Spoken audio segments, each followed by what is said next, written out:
तो इसके अंदर उन्होंने देखा कि एक नॉन प्रोटीन सब्सटेंस है, यस, वो सब्सटेंस जिसकी कोई भी प्रॉपर्टी प्रोटीन की तरह नहीं है, और जब एक न्यूक्लियोटाइड दूसरे न्यूक्लियोटाइड से जुड़ेगा तब बनेगी एक पॉलीन्यूक्लियोटाइड्स। तो कौन कौन से बॉन्ड्स आपके न्यूक्लियोटाइड में प्रेजेंट होते हैं? दोनों स्ट्रैंड्स एक दूसरे के कॉम्प्लीमेंट्री होते हैं। अगर मैं डीएनए के डायमीटर की बात करूं, वी आर सेइंग कि एक स्टेयरकेस है, दो स्ट्रैंड्स है एक दूसरे के साथ एंटी पैरेलल एक साथ ऊपर जा रहे हैं, तो उसकी एक स्पेसिफिक डायमीटर होगी। तो यस, ये डीएनए की डायमीटर यहां पे टिल्ट करके देखिए, इट इज 20 एंगस्ट्रॉम।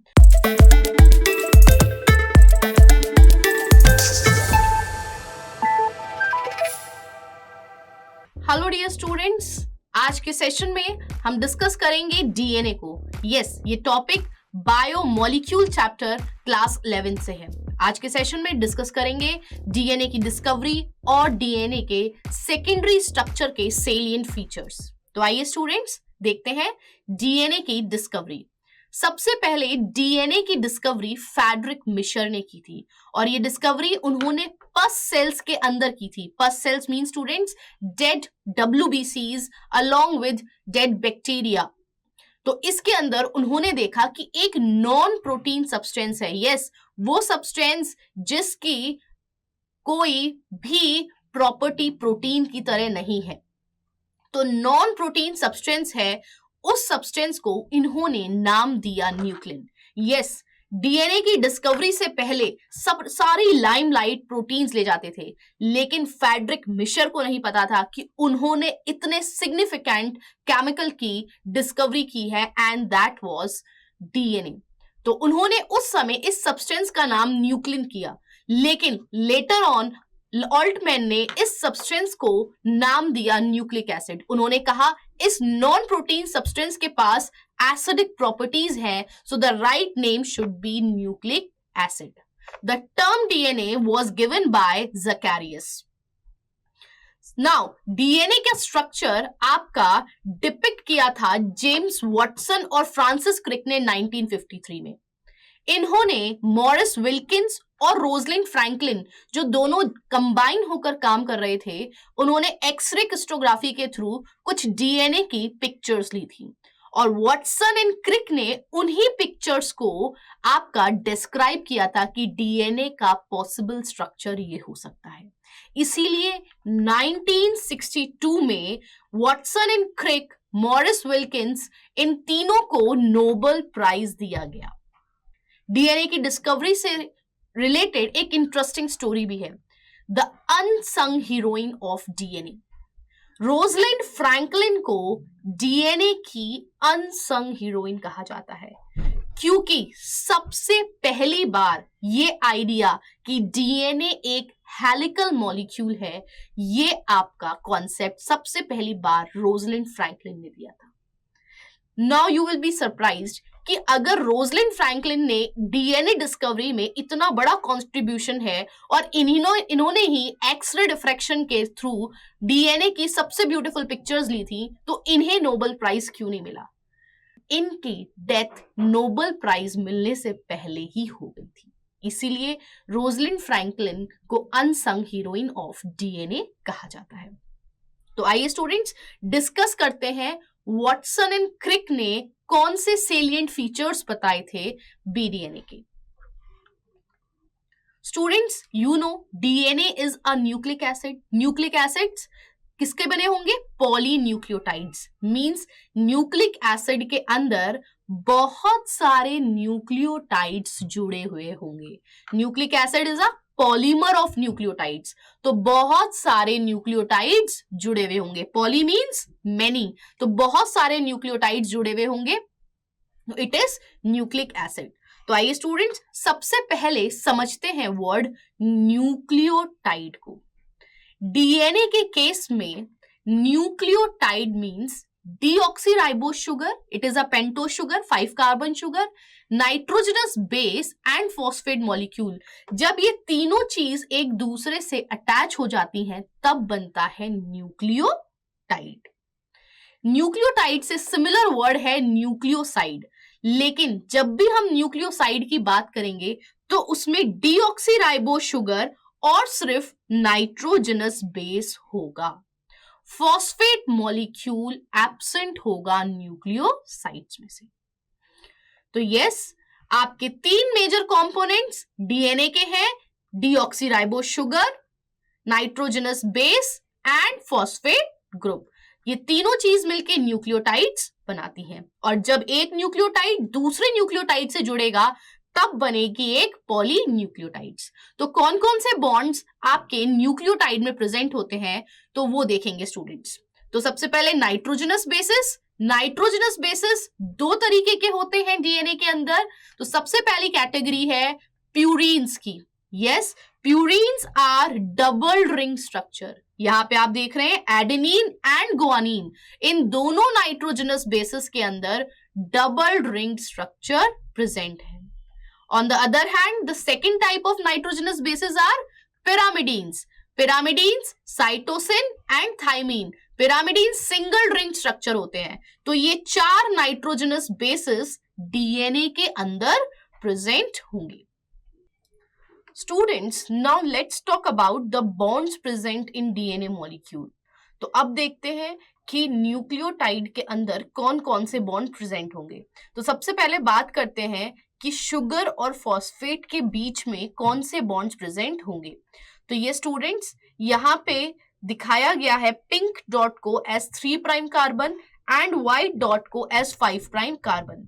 तो सबसे पहले समझेंगे 3 प्राइम कार्बन और 5 प्राइम कार्बन क्या है। तो यहाँ पे student this is 1 prime carbon, 2 prime carbon, 3 prime carbon, 4 prime carbon, 5 prime carbon. एक बार और देखेंगे students, 1 prime carbon, 2 prime carbon, 3 prime carbon, 4 prime carbon, 5 prime carbon. तो स्टूडेंट्स यहाँ पे कार्बन चेन की जो नंबरिंग की गई है उसमें प्राइम वर्ड ऐड किया गया है, क्योंकि जो प्राइम है वो डिफरेंशिएट करेगा कार्बन की numbering from nitrogenous bases. Nitrogenous base के कार्बन को कार्बन 1 2 3 4 5 कहा गया है। On the other hand sugar के कार्बन को 1 प्राइम, 2 प्राइम, 3 प्राइम इस तरीके से कहा गया है। नाउ स्टूडेंट्स, ये ऊपर वाली क्या है, पेंटो शुगर, एंड वी नो कि डीएनए के अंदर होती है डीऑक्सीराइबोस शुगर, और बीच में प्रेजेंट ये है फॉस्फेट मोइटी। यस, ये शुगर के साथ क्या बनाएगी, बॉन्ड बनाएगी। तो फॉस्फेट और शुगर के बीच में बनने वाला बॉन्ड होगा एस्टर बॉन्ड। एस्टर बॉन्ड होता है स्टूडेंट्स शुगर का OH ग्रुप जब भी एसिड के साथ रिएक्ट करेगा तो बनने वाला बॉन्ड होगा एस्टर बॉन्ड। इसी तरीके से सेम फॉस्फेट नीचे वाले न्यूक्लियोटाइड के शुगर के साथ एस्टर बॉन्ड बना रहा होगा। तो हम दोनों को कलेक्टिवली क्या कह सकते हैं, फॉस्फोडाइएस्टर बॉन्ड। तो स्टूडेंट्स इस तरीके से दोनों ऊपर वाला न्यूक्लियोटाइड नीचे वाला न्यूक्लियोटाइड दोनों जुड़े हुए होंगे फॉस्फोडाइएस्टर बॉन्ड के थ्रू, और शुगर और फॉस्फेट टुवर्ड्स द आउटसाइड लगे हुए होंगे और आपके डीएनए की बैकबोन बनाएंगे। On the other hand nitrogenous bases, purines double ring structure, pyrimidines single ring structure, ये दोनों जुड़े हुए होंगे पेंटो शुगर से थ्रू ग्लाइकोसिडिक बॉन्ड। इस तरीके से न्यूक्लियोटाइड का फॉर्मेशन होता है। आपके शुगर फॉस्फेट से जुड़ी हुई होगी एस्टर बॉन्ड्स के थ्रू, और आपके नाइट्रोजनस बेसिस जुड़े हुए होंगे आपके शुगर से थ्रू ग्लाइकोसिडिक बॉन्ड, और यहाँ पे शुगर और फॉस्फेट टुवर्ड्स द पेरिफेरी होंगे और nitrogenous base towards the inside होंगे। नाउ डीएनए के स्ट्रक्चर की बात करते हैं। It is a right handed double helix. Yes students, यहाँ पे आप देखिए DNA it's not like 2 threads जो आपस में एक दूसरे पे विंड है। They are like 2 railings of staircase. जैसे कि एक स्टेयरकेस होती है, उसकी 2 रेलिंग्स एक साथ ऊपर चढ़ती हैं, एक दूसरे के आपके एंटी पैरेलल। यस, दोनों स्ट्रैंड्स किसके बने हुए होंगे, पॉलीन्यूक्लियोटाइड्स के बने हुए होंगे, और दोनों स्ट्रैंड्स एंटी पैरेलल होंगे। मींस एक स्ट्रैंड अगर 5 प्राइम टू 3 प्राइम डायरेक्शन जा रहा है तो दूसरा strand 3 prime to 5 prime direction run करेगा। तो दोनों स्ट्रैंड्स एक दूसरे के एंटी पैरेलल होंगे। नाउ स्टूडेंट्स, डीएनए की जो बैकबोन है वो किसकी बनी होगी? शुगर और फॉस्फेट की। हमने देखा कि शुगर और फॉस्फेट डीएनए में पेरिफ्री की तरफ लगे हुए हैं, on the other hand nitrogenous bases बीच में लगे हुए हैं। तो you can compare this backbone with staircase. Staircase की जो रेलिंग होती है वो बैकबोन है, और बीच में जो स्टेप्स हैं आप उनको कंपेयर कर सकते हैं नाइट्रोजनस बेसिस से।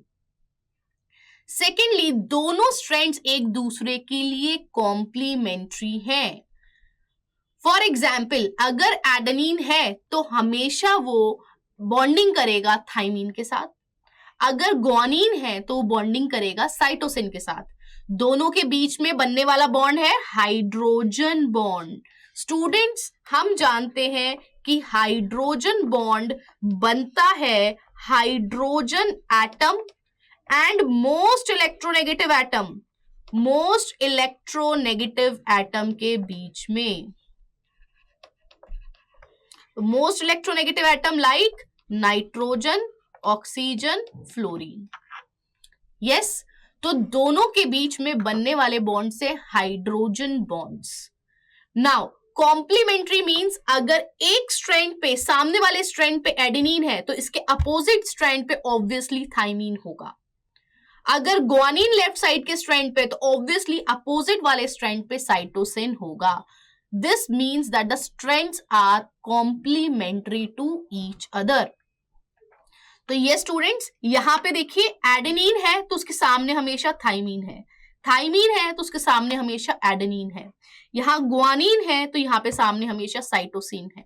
यहाँ एडीन है, सामने थाइमीन, साइटोसिन है तो ग्वानिन। यस, तो दोनों स्ट्रैंड्स एक दूसरे के कॉम्प्लीमेंट्री होते हैं।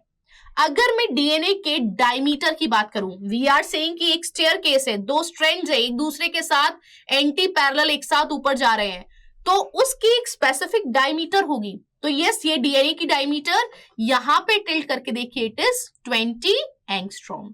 तो डीएनए की डायमीटर 20 एंगस्ट्रॉम होती है according to Watson and Crick model.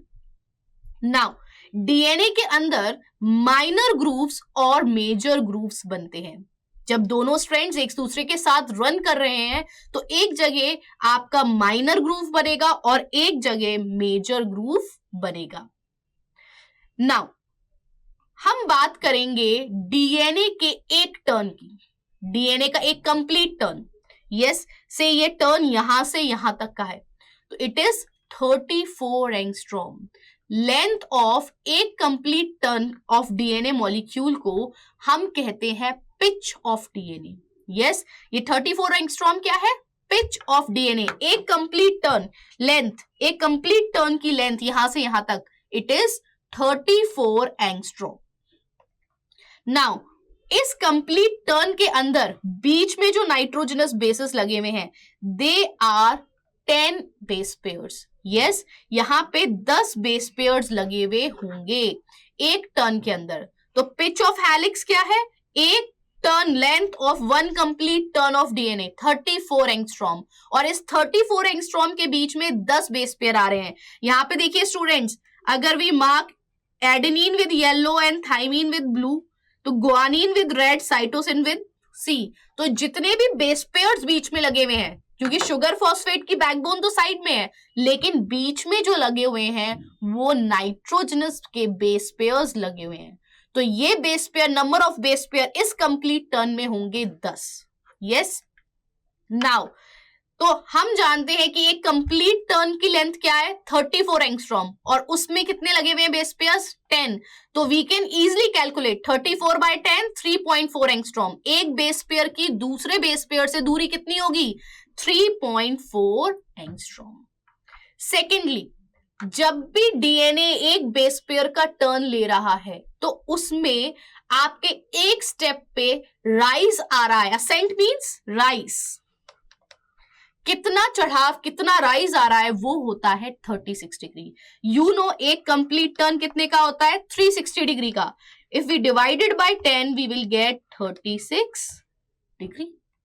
Yes, तो एक स्टेप के असेंट पे टर्न आता है 36 डिग्री का।